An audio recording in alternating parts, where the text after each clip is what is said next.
प्यारे मित्रों, नमस्कार, जय हिंद। कैसे हैं आप सभी लोग? मैं आप सभी का स्वागत करता हूं आपके अपने परिवार एफएम गोल पर।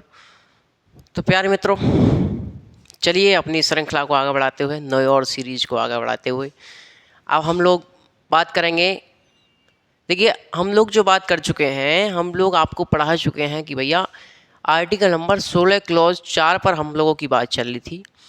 और 16 क्लॉज 4 में मैंने आपको बताया कि यह आरक्षण से संबंधित है और इसमें मैंने आपको तमाम मुद्दों से रूबरू कराया होगा। जैसे आर्टिकल नंबर 16 क्लॉज 4 में मैंने आपको पहला ही सवाल पूछा होगा कि पिछड़े वर्गों में से अति पिछड़े वर्ग को निकाल सकते हैं क्या, यानी कि क्रीमी लेयर और नॉन क्रीमी लेयर का कॉन्सेप्ट लागू कर सकते हैं क्या। तो आपने उसमें बालाजी बनाम मैसूर राज्य का मामला देखा होगा, इंदिरा साहनी बनाम भारत संघ का मामला देखा होगा। और मैंने आपसे अगला सवाल पूछा था कि पिछड़ा वर्ग क्या होगा, यानी कि जो हम पिछड़े वर्ग की बात कर रहे हैं तो ये पिछड़ा वर्ग क्या होगा। इसमें मैंने आपको ये दोनों मामले बताए होंगे। उसके बाद हमारा जो अगला सवाल हुआ था वो हमारा था कि आरक्षण की जो अधिकतम सीमा होनी चाहिए वो कितनी होनी चाहिए।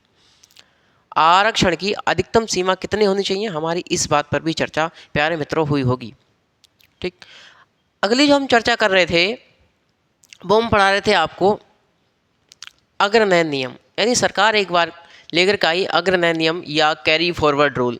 सरकार के लेकर के आई प्यारे मित्रों एक बार अग्रनयन नियम या फिर कैरी फॉरवर्ड रूल। अग्रनयन नियम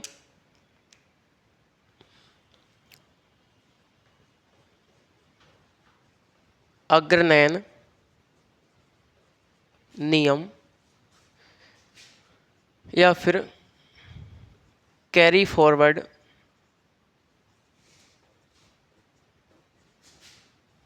रूल।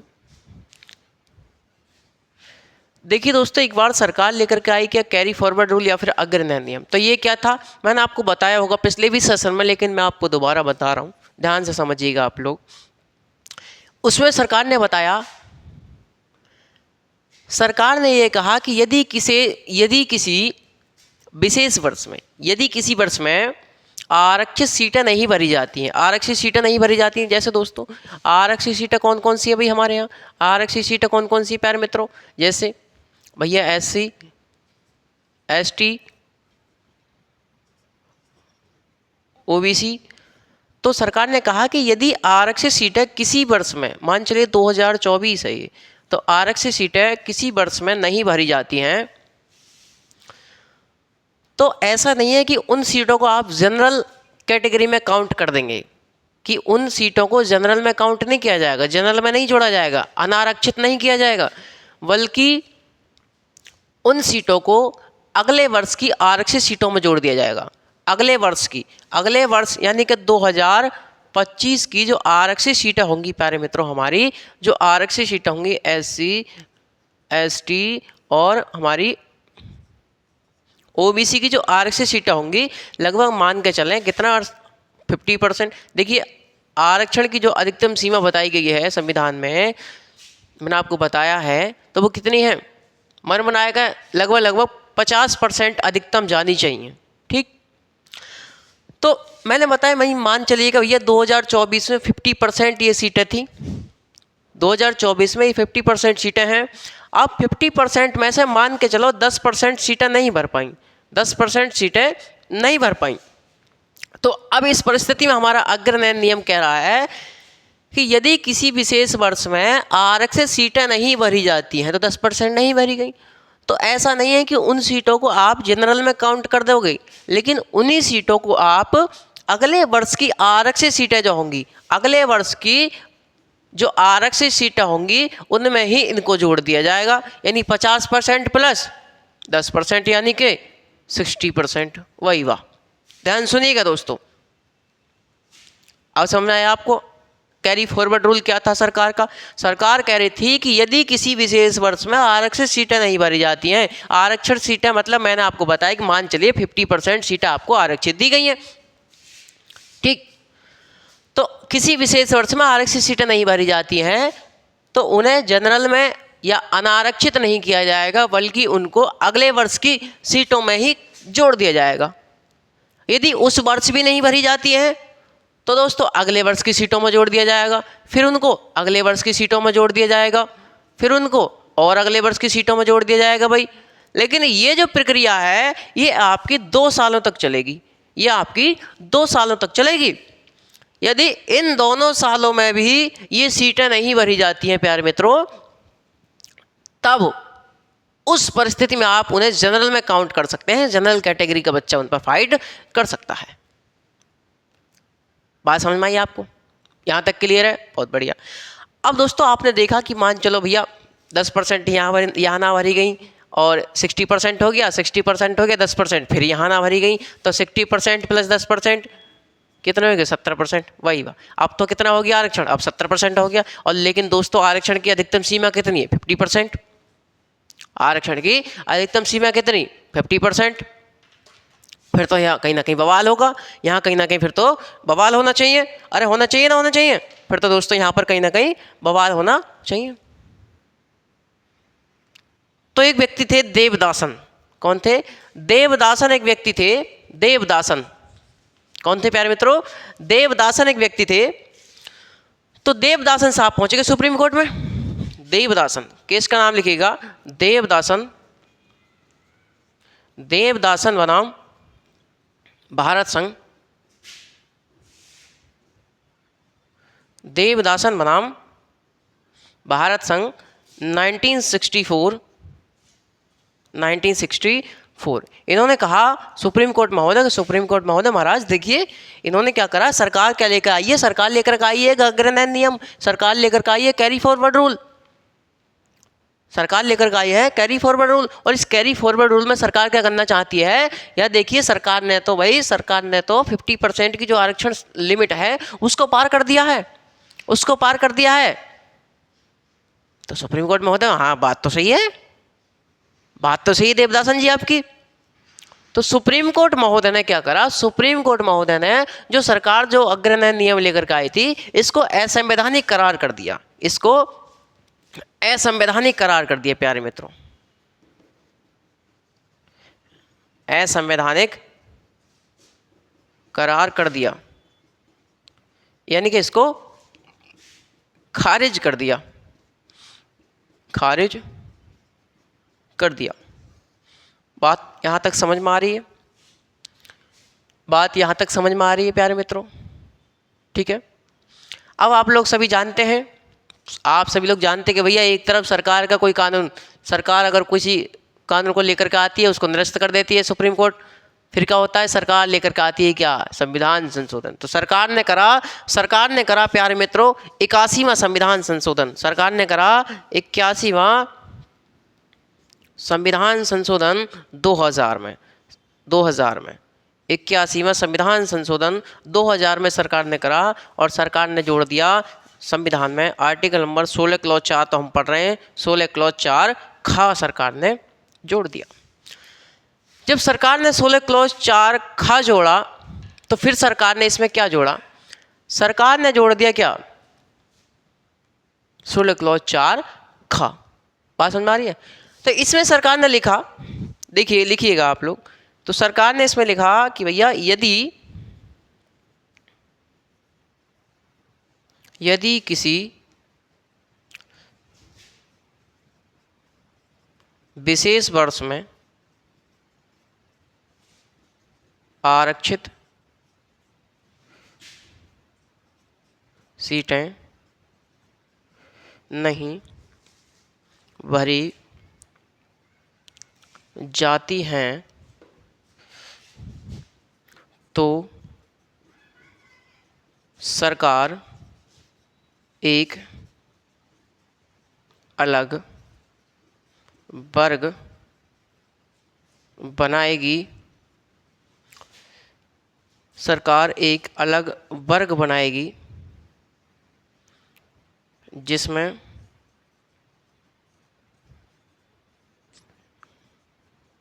इन सीटों को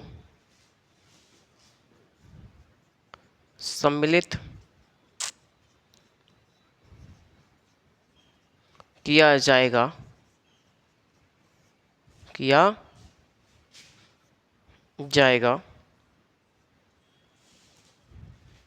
बात समझ में आ गई प्यारे मित्रों। मैंने आपसे कहा कि भैया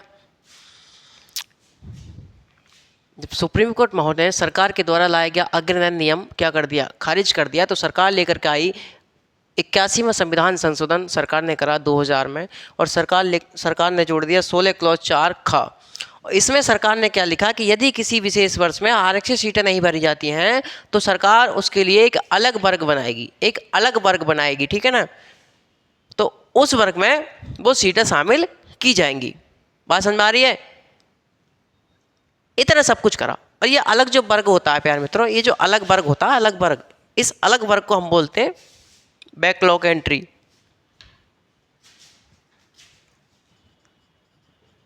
बैकलॉग एंट्री।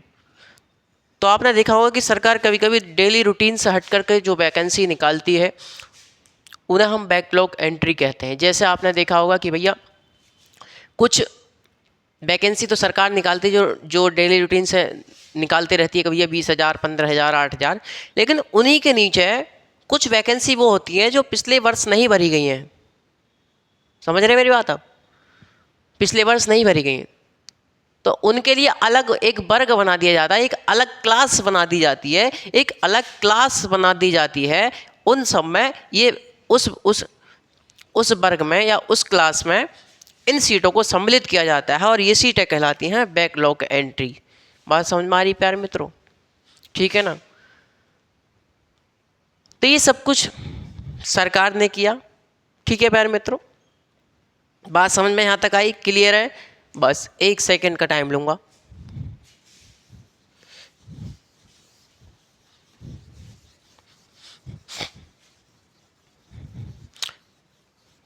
प्यारे मित्रों, आप लोग साथ बनाए रखें और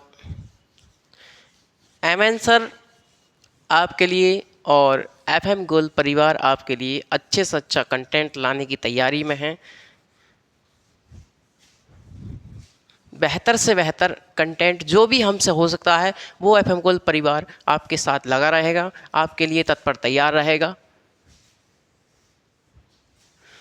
तो प्यारे मित्रों, आप लोग कैरी फॉरवर्ड रूल समझे होंगे सरकार का क्या था और उसके विरोध में सरकार ने क्या करा कि 16 क्लॉज 4 खा जोड़ दिया प्यारे मित्रों, ठीक है। अब एक बार सुप्रीम कोर्ट से पूछा गया कि सुप्रीम कोर्ट महोदय, ये जो आप आरक्षण दे रहे हैं, ये जो सरकार आरक्षण दे रही है, ये जो आरक्षण है वो प्रारंभिक नियुक्तियों में ही दिया जाता है या फिर ये प्रमोशन में भी दिया जाएगा? तो केस लिखिएगा, आप लोग एक लिखिएगा। पहला केस आया इसी संबंध में, बालाजी बनाम मैसूर राज्य 1963।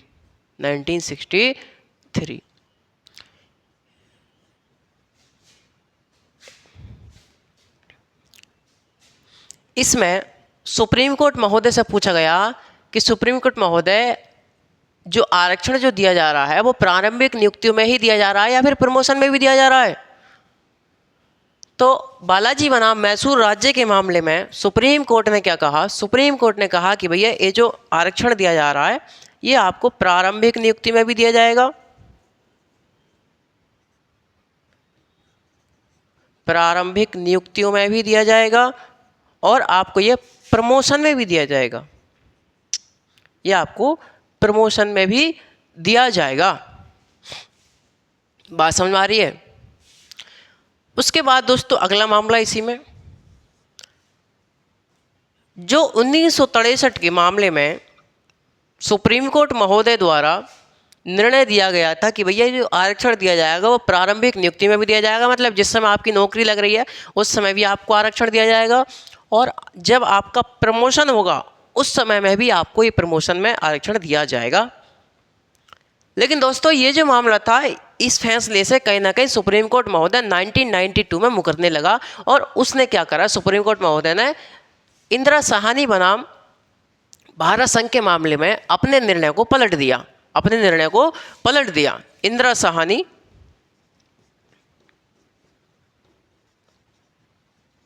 इंदिरा साहनी बनाम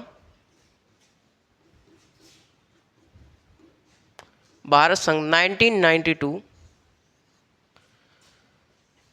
इंदिरा साहनी बनाम 1992 के मामले में सुप्रीम कोर्ट महोदय ने, मैंने आपको बताया कि अपना निर्णय पलट दिया। जो 1963 के मामले में जो डिसीजन दिया गया था, उस निर्णय को कहीं ना कहीं यहाँ पर पलट दिया। और क्या कह दिया सुप्रीम कोर्ट महोदय ने? सुप्रीम कोर्ट महोदय ने कहा कि जो आरक्षण जो दिया जाएगा ना, आरक्षण केवल आपको प्रारंभिक नियुक्तियों में दिया जाएगा। प्रारंभिक नियुक्तियों में आपको केवल आरक्षण दिया जाएगा। क्यों भैया? क्योंकि क्या हो चुका है, 1992 तक अब तक आ चुका है हमारा ओबीसी। अब तक हमारा ओबीसी क्लास हमारी आ चुकी है, ओबीसी वर्ग हमारा आ चुका है पिछड़े वर्गों में। और सुप्रीम कोर्ट महोदय ने क्या तर्क दिया प्यारे मित्रों? सुप्रीम कोर्ट महोदय ने तर्क दिया कि यहां पर उन्होंने बताया कि आर्टिकल नंबर 335 आर्टिकल नंबर यहां पर बाधित हो रहा है। कैसे? आर्टिकल नंबर 335 बात करता है प्रशासनिक दक्षता की, एडमिनिस्ट्रेटिव एफिशिएंसी, प्रशासनिक दक्षता की यह बात करता है, प्रशासनिक दक्षता। तो सुप्रीम कोर्ट महोदय ने कहा कि भैया प्रशासनिक दक्षता यहां पर बाधित हो रही है। यदि हम भाई एक क्या है, हमने बिल्कुल लेवल पर ला दिया समाज, नौकरी मिल गई भाई, जॉब मिल गई। अब जॉब मिलने के बावजूद भी आप लोग प्रमोशन में आरक्षण देंगे, उसमें क्या होगा कि प्रशासनिक दक्षता को क्या होगा, ठेस पहुंचेगी, कहीं ना कहीं वो बिगड़ जाएगी। समझ में आ रही है प्यारे मित्रों? एडमिनिस्ट्रेटिव एफिशिएंसी जो है वो कहीं ना कहीं बिगड़ जाएगी। तो आधार बताया सुप्रीम कोर्ट महोदय ने कि 335 जो आर्टिकल है वो कहीं ना कहीं यहाँ पर बाधित हो रहा है, आप प्रमोशन में आरक्षण नहीं दे सकते। बहुत बढ़िया।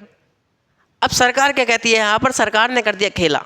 अब सरकार कह रही है, सरकार ने कहा कि अच्छा सुप्रीम कोर्ट महोदय धन्यवाद, ये लो। सरकार, एक तो सरकार को नाराज होना चाहिए, ऊपर से क्या कह रहे हैं? सरकार कह रही है सुप्रीम कोर्ट महोदय धन्यवाद, धन्यवाद सुप्रीम कोर्ट महोदय, बहुत अच्छा किया आपने, बहुत अच्छा किया, आपका डिसीजन बहुत अच्छा है। लेकिन किसके लिए? ये तो बात केवल ओबीसी के लिए है। वही सरकार खेल कर दी, सरकार ने खेला कर दिया, यहाँ पर सरकार खेल गई, सरकार खेल गई। अब सरकार ने क्या कहा? सरकार ने कहा कि जो सुप्रीम कोर्ट ने डिसीजन दिया है वो केवल ओबीसी के लिए है, SC ST के लिए नहीं है, ST ST के लिए नहीं है। SC ST के लिए तो हम आरक्षण देंगे, प्रमोशन में भी आरक्षण देंगे और प्रारंभिक नियुक्तियों में भी आरक्षण देंगे। तो सरकार यहाँ खेल गई। और प्यारे मित्रों, सरकार ने करा 77वां संविधान संशोधन। सरकार ने कौन सा कर दिया? सरकार ने कर दिया 77वां संविधान संशोधन।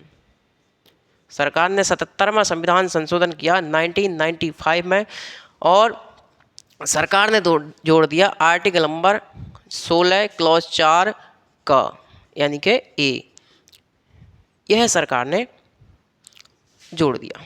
ठीक है भाई प्यारे मित्रों, यहाँ तक बात आपके समझ में आई। और सरकार ने क्या करा? सरकार ने लिखा यहाँ पर कि SC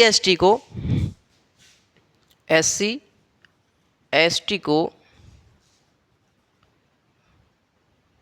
प्रमोशन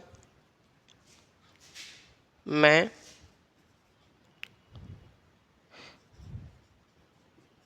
आरक्षण दिया जाएगा और राज्य को ऐसा करने से आर्टिकल 16 की कोई बात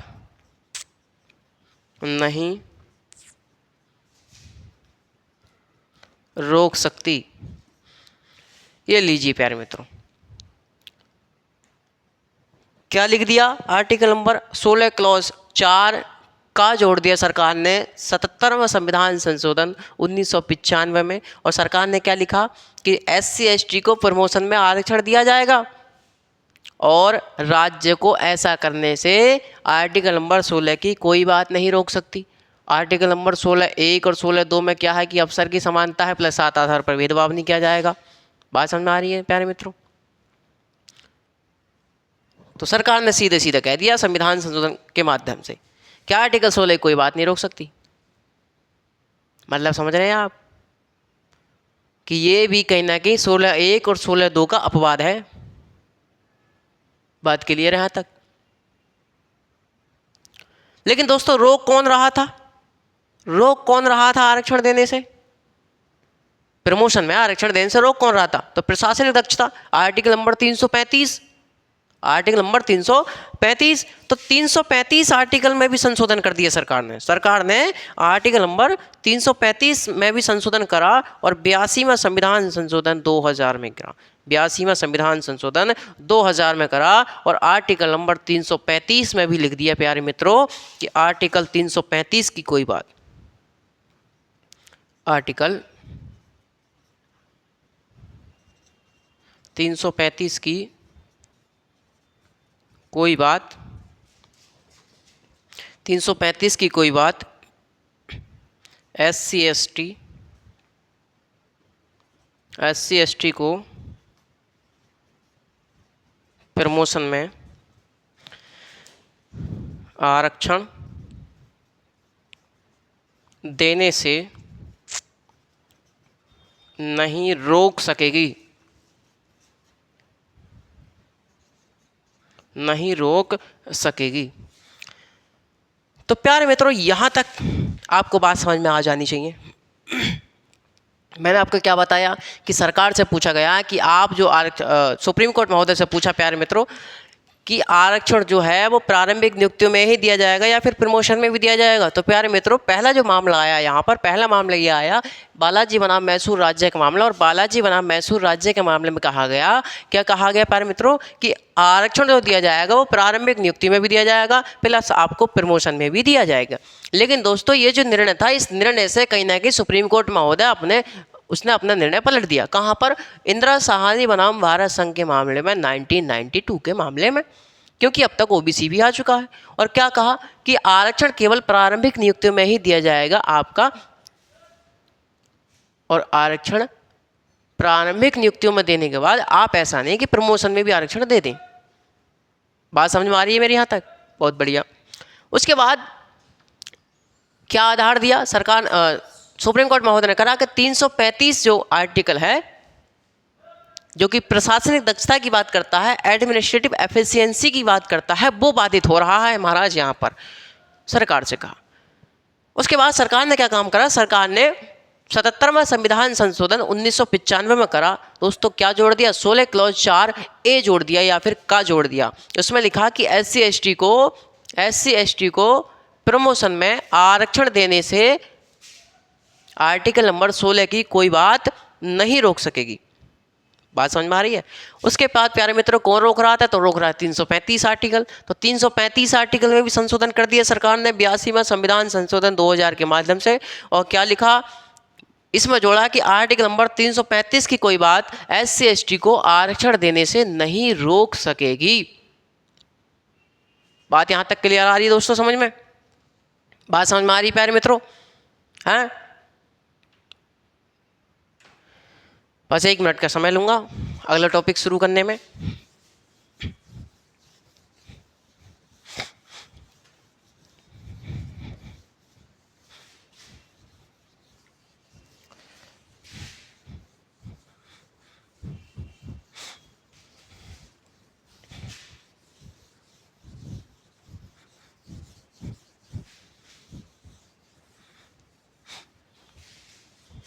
चलिए गए प्यारे मित्रों, तो पुनः सुप्रीम कोर्ट महोदय से अगला टॉपिक अब मैं स्टार्ट कर रहा हूँ। आप लोग ध्यान लगा, कान लगा कर सुनती रहिएगा ध्यानपूर्वक। तो सुप्रीम कोर्ट महोदय से पूछा गया कि महोदय ये बताइए कि SC ST में प्रमोशन के समय, SC ST में प्रमोशन के समय क्रीमी लेयर और नॉन क्रीमी लेयर किया जाएगा क्या? भैया प्रमोशन के समय आप पिछड़े वर्ग में से अति पिछड़े वर्ग को निकाल सकते हैं क्या? यह सवाल पूछा गया सुप्रीम कोर्ट महोदय से। ये कौन सा केस था? तो दोस्तों इस केस का नाम लिखिएगा एम नागराज बनाम भारत संघ 2006। एम नागराज बनाम भारत संघ 2006। एम नागराज बनाम भारत संघ 2006 के मामले में सुप्रीम कोर्ट महोदय से पूछा गया कि SC ST को जब प्रमोशन में आरक्षण दिया जाएगा तब उस समय क्रीमी लेयर और नॉन क्रीमी लेयर किया जा सकता है क्या? क्यों दोस्तों? तो सुप्रीम कोर्ट महोदय ने निर्णय यहां पर दिया। क्या निर्णय दिया? तो सुप्रीम कोर्ट महोदय ने निर्णय दिया कि हाँ SC ST को प्रमोशन में आरक्षण देते समय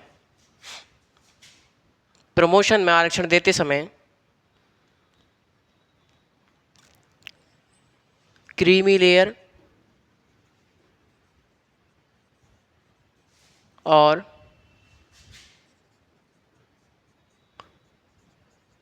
non creamy layer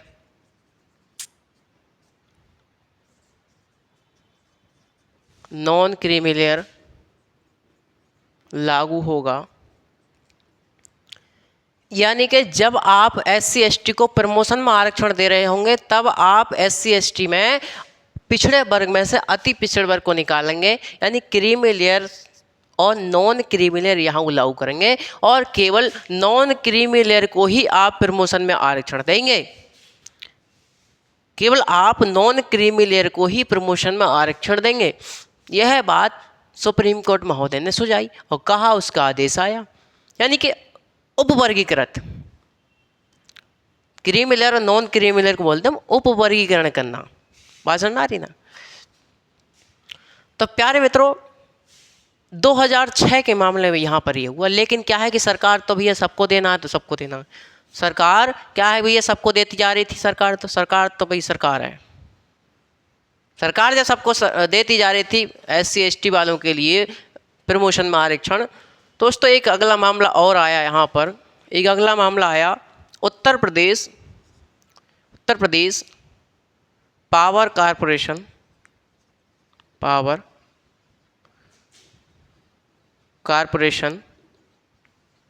Uttar Pradesh power corporation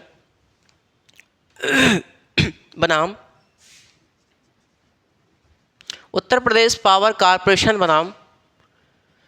Rajesh Kumar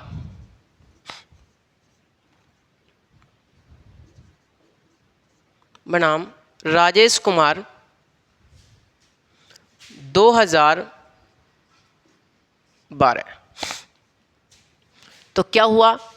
मैंने आपको बताया कि सरकार सभी को आरक्षण देती जा रही थी प्रमोशन में SC ST के लिए। लेकिन इसी चक्कर में आया एक मामला और, उत्तर प्रदेश पावर कारपोरेशन बनाम राजेश कुमार। इस मामले में कहा गया सरकार से, सुप्रीम कोर्ट महोदय ने इसमें डिसीजन दिया प्यारे मित्रों। सरकार से क्या कहा गया? सरकार से कहा गया कि ऐसा है, आप आरक्षण देते समय क्रीमी लेयर और नॉन क्रीमी लागू क्यों नहीं कर रहे हैं? आप उपवर्गीकरण क्यों नहीं कर रहे हैं? सरकार कहाँ माने? सरकार तो भाई बस सबको देना तो सबको देना, सबको देना तो सबको देना। तो SC ST में जो प्रमोशन दिया था प्यारे मित्रों सरकार ने, जो सभी के लिए प्रमोशन देती जा रही थी सरकार, उसको यहाँ पर क्या कर दिया?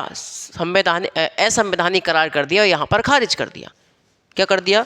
लिखिएगा SC ST के लिए दिया गया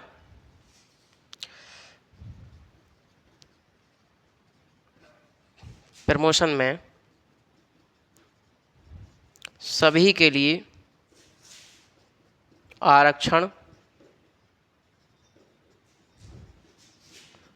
खारिज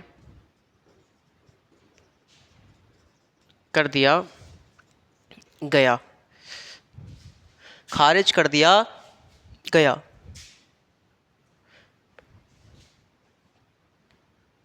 क्योंकि यहाँ पर क्या हो रहा था प्यारे मित्रों, क्योंकि यहाँ पर क्या हो रहा था, यहाँ पर सरकार ने सभी के लिए SC ST के जितने भी लोग थे उनके लिए प्रमोशन में आरक्षण सभी के लिए दे दिया था, और यहाँ पर creamy layer non creamy layer का कॉन्सेप्ट नहीं लागू किया था। इसीलिए यहाँ पर उत्तर प्रदेश पावर कॉरपोरेशन बनाम राजेश कुमार के मामले में सुप्रीम कोर्ट महोदय ने प्यारे मित्रों इसको खारिज कर दिया। आगे चल करके दोस्तों 2013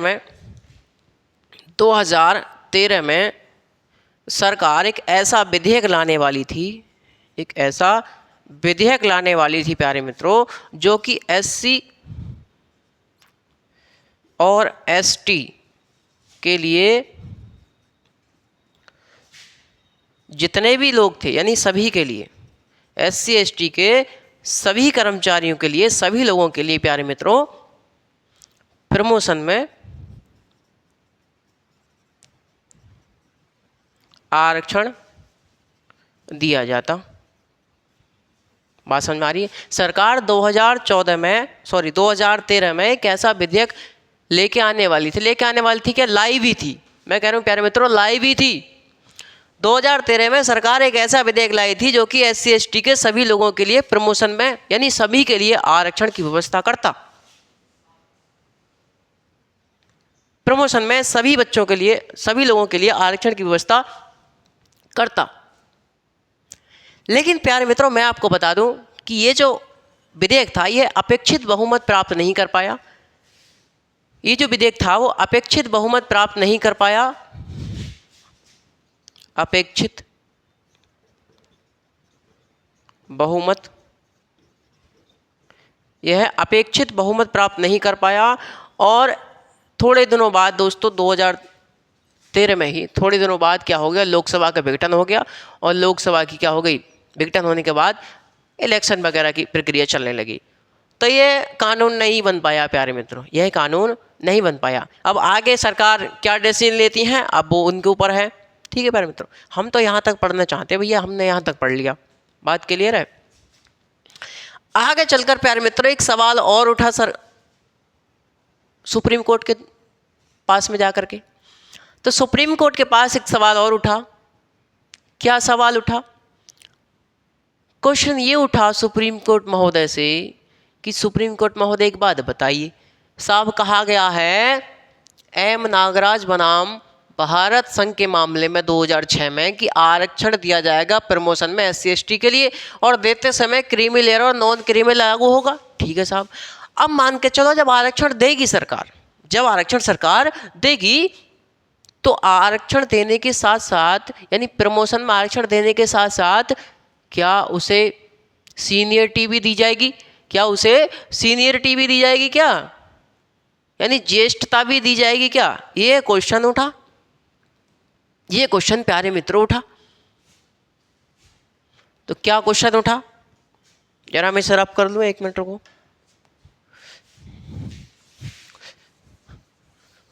सवाल ये उठा प्यारे मित्रों कि SC ST में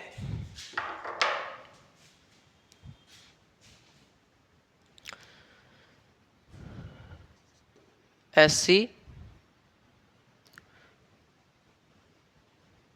पहले आप लोग केस का नाम लिखिएगा।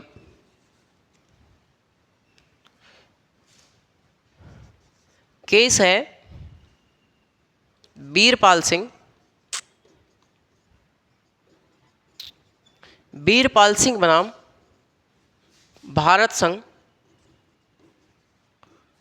वीरपाल सिंह बनाम भारत संघ 1995, वीरपाल सिंह बनाम भारत संघ 1995। इसमें सवाल ये उठा सुप्रीम कोर्ट महोदय के, सुप्रीम कोर्ट महोदय एक बात बताइए कि भैया आप हमें एक बात बताओ कि जब SC ST को आरक्षण दिया जाएगा प्रमोशन में, तो एक बात बताओ कि उस प्रमोशन में आरक्षण के साथ आप सीनियरिटी भी देंगे क्या, ज्येष्ठता भी देंगे क्या भैया? सीनियरिटी, सीनियरिटी, ज्येष्ठता, ज्येष्ठता, ज्येष्ठता भी देंगे क्या आप लोग? सीनियरिटी भी देंगे क्या? दोस्तों आप ही लोग बताइए कि भैया क्या है कि मान के चलेगा एक राम है, राम है जनरल कैटेगरी से, ठीक है, और एक श्याम है, श्याम है हमारा SC कैटेगरी से, ठीक है। अब मैं आपसे बात कर रहा हूँ कि दोनों की डेट ऑफ ज्वाइनिंग, दोनों की डेट ऑफ ज्वाइनिंग 1 जनवरी है, दोनों की डेट ऑफ ज्वाइनिंग 1 जनवरी है। तो अब एक बात बताइए कि दोनों की जब एक ज्वाइनिंग है और SC वाले को यहाँ पर मिल गया क्या, प्रमोशन में आरक्षण, ये बन गया भैया दरोगा। क्या बन गया? दरोगा, दरोगा यह बन गया। मैंने बताया कि जब दोनों की डेट ऑफ ज्वाइनिंग एक सेम है, 1 जनवरी है, तो भैया इसको मिलके प्रमोशन में आरक्षण, ये बन गया दरोगा। अब बात यह आती है कि ये जो राम है, ये जो राम है, ये अपना सीनियर इसे मानेगा क्या, ये सैल्यूट करेगा क्या इसको? सवाल ये उठता है प्यारे मित्रों। आप सभी के जवाब आएंगे कि नहीं, नहीं, आप सभी के जवाब यहाँ पर नहीं आएंगे कि भैया सैल्यूट नहीं करना चाहिए, क्योंकि भैया डेट ऑफ ज्वाइनिंग सेम है, इसको तो केवल आरक्षण मिला है। लेकिन दोस्तों सरकार ने ये काम भी कर दिया, सरकार ने ये काम भी कर दिया प्यारे मित्रों। सरकार ने जब ये काम भी कर दिया तो प्यारे मित्रों सरकार ने करा 85वां संविधान संशोधन, सरकार ने करा 85वां संविधान संशोधन 2001 में, और सरकार ने लिख दिया, सरकार ने जोड़ दिया कौन सा? सरकार ने दोस्तों आर्टिकल नंबर 16 क्लॉज 4 जो का नंबर जोड़ा था, जो ए जोड़ा था, उसमें जोड़ दिया ज्येष्ठता के साथ, ज्येष्ठता के साथ।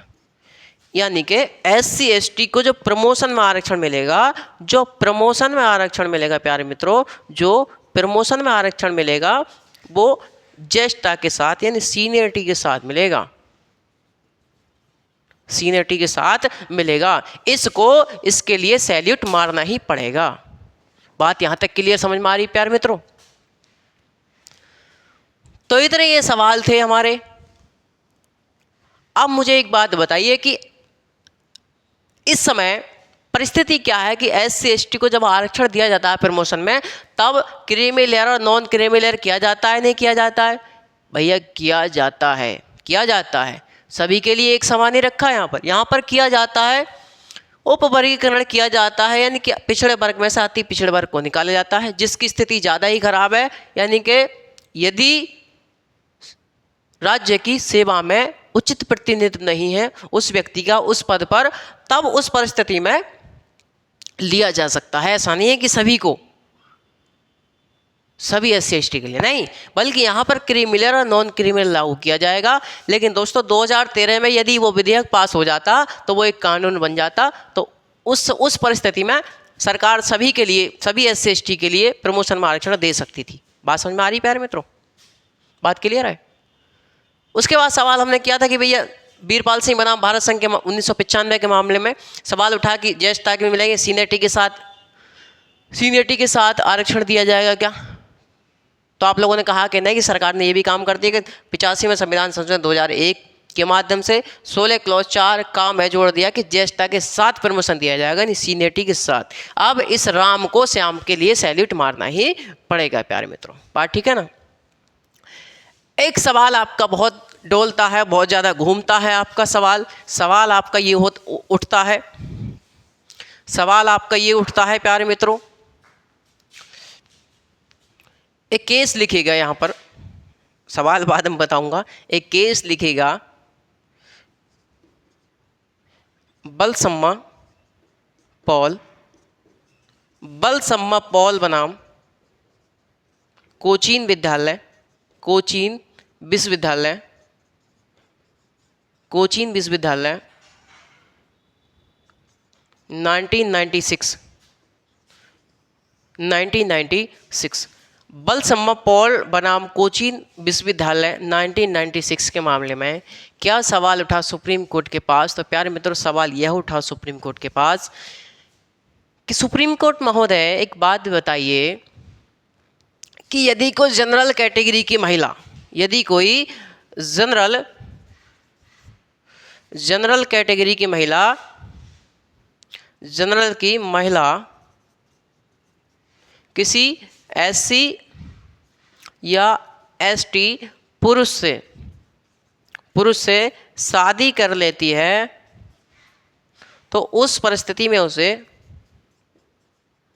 आरक्षण का लाभ मिलेगा या नहीं मिलेगा, एससी एसटी वाला? दोस्तों आप लोग ध्यान सुनिएगा, सवाल ये उठा कि यदि कोई जनरल कैटेगरी की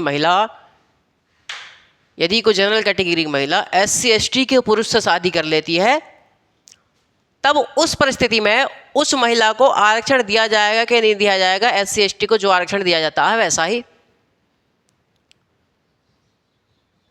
दोस्तों आप लोगों के जवाब होंगे कि नहीं गुरुजी, क्यों?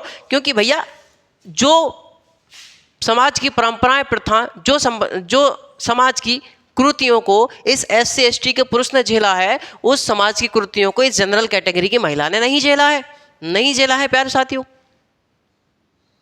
तो इसी कारण सुप्रीम कोर्ट ने कहा कि भैया जनरल कैटेगरी की महिला यदि एससी एसटी पुरुष से शादी करती है तो उस परिस्थिति में उसे आरक्षण का लाभ नहीं दिया जाएगा, प्यारे मित्रों। ठीक है ना, बात समझ में आ रही है? तो ये तो दोस्तों हमारा 16 क्लॉज, आर्टिकल 16 क्लॉज 4 था अब तक, यहां तक। ठीक है, अब हमारा आर्टिकल नंबर 16 क्लॉज जो हमारा 5 है, 16 क्लॉज 5 बात करता है प्यारे मित्रों, देखिए लिखिएगा जल्दी कि 16 क्लॉज 5 जो है, 16 क्लॉज 5 बात करता है कि यदि जितने भी आपके धार्मिक संस्थान हैं, सभी धार्मिक संस्थानों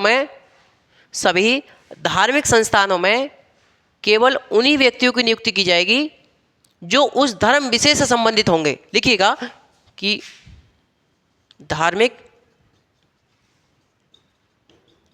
संस्थानों में उन्हीं व्यक्तियों की नियुक्ति की जाएगी जो केवल उस धर्म विशेष से संबंधित होंगे।